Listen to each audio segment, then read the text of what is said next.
Hammaga assalomu alaykum.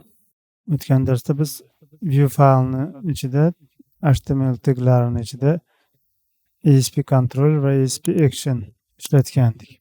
Bular tag helpers deb ataladi va ular ASP.NET Core frameworkini bir qismi hisoblanadi. Yana o'sha view fayllarda view datada title qismida sarlavhani belgilash uchun asosiy va mahsulotlar deb yozgandik. Va shu blok kichikcha belgisi bilan boshlangan edi. Bundan xulosa qilsak, ya'ni C# kodni Razor faylda ishlatish uchun kichikcha belgisi ishlatiladi va HTML ichida kod yozishimiz mumkin bo'ladi. Razor view'ni kengaytmasi CSHTML deyiladi odatda va bunday fayllarga C# kodlari va HTML taglarini yozish mumkin bo'ladi. Bugungi qisqa darsimiz shundan iborat. Keyingi darsda loyihamizga model qo'shib beramiz.